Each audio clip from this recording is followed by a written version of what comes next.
Have you ever found yourself in the middle of a conversation, suddenly aware that you're explaining far more than necessary? You start justifying a decision, a feeling, a boundary, something that should never have required defense. And before you realize it, you're speaking faster, offering more details, trying harder.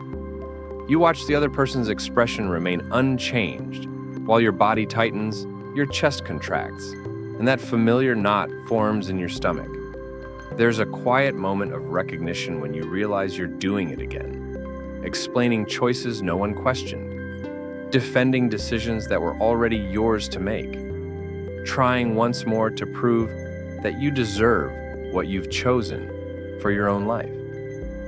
Most people recognize this moment instantly because they've lived it hundreds of times. It feels automatic, almost unconscious, as if explaining yourself is simply the cost of being allowed to exist comfortably in the world. For many people, over-explaining becomes a lifelong pattern. They believe that if they can just find the right words, if they can present their reasoning clearly enough, if they can make their intentions understandable, then acceptance will follow. Understanding will come, tension will dissolve. They will finally be seen as reasonable, justified, and worthy. The assumption is that misunderstanding is the problem, and explanation is the solution. But what if that assumption is wrong? What if the constant need to explain yourself isn't actually making life easier, but harder? What if the moment you stop justifying every choice is the moment something inside you finally relaxes? What if over-explanation is not a communication issue at all, but a subtle form of self-abandonment that keeps you tied to approval you were never meant to seek? At first, this idea can feel unrealistic. The world seems to demand explanations constantly. Your boss questions your decisions. Your family critiques your life choices. People online feel entitled to opinions about paths they don't live and consequences they'll never carry. It can feel as though explaining yourself is the price of peace. But there is something important most people never stop to question. The need to constantly explain yourself is rarely about clarity. It is almost always about fear. Fear of being misunderstood. Fear of being judged. Fear of being seen as difficult, irresponsible, or unreasonable. Fear that if you don't provide enough context, enough justification, enough reasoning, you will lose approval, safety, or belonging. Over time, this fear becomes so normalized that it disguises itself as politeness, maturity, or emotional intelligence. Each time you offer an explanation that was never requested, you send a quiet message to yourself.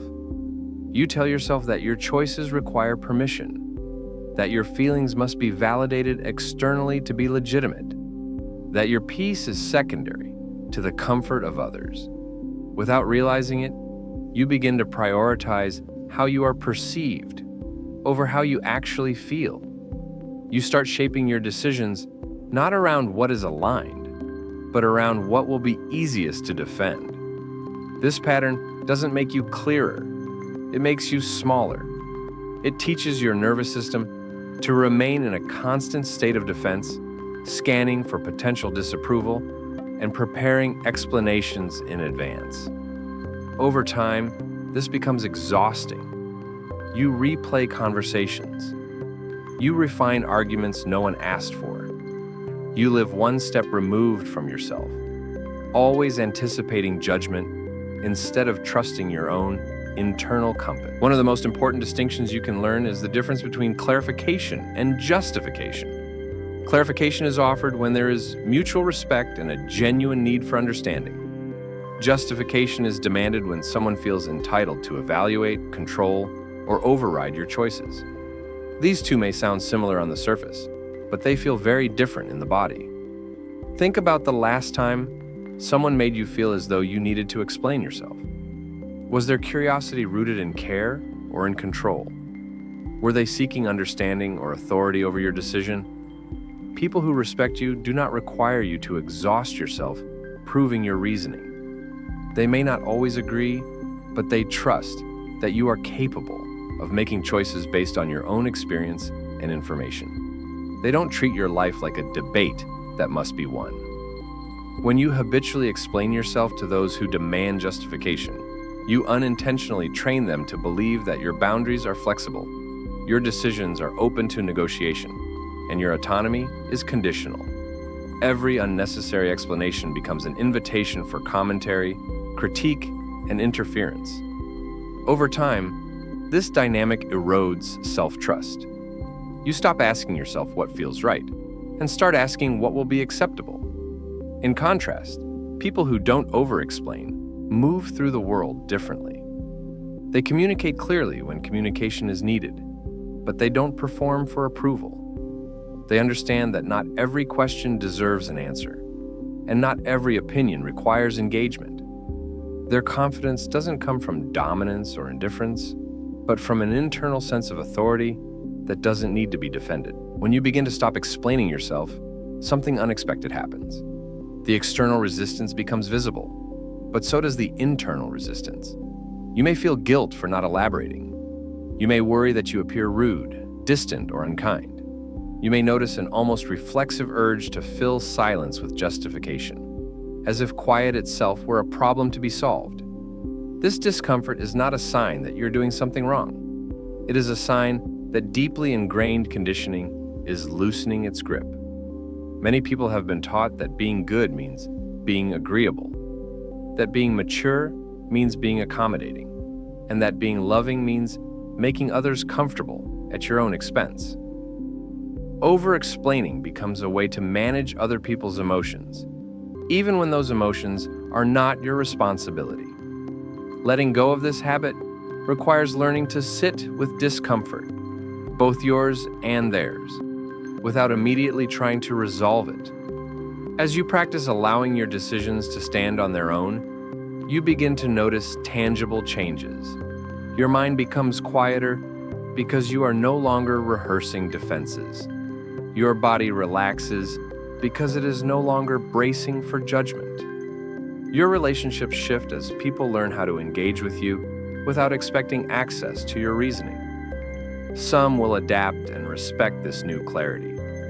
Others will resist, push back, or attempt to guilt you into returning to familiar patterns. Their reaction is not a measure of your failure, but information about the role you played in their lives. When you stop explaining yourself, you reclaim energy that was never meant to be spent managing perceptions. That energy becomes available for creativity, connection, rest, and direction. You begin making decisions based on alignment rather than approval.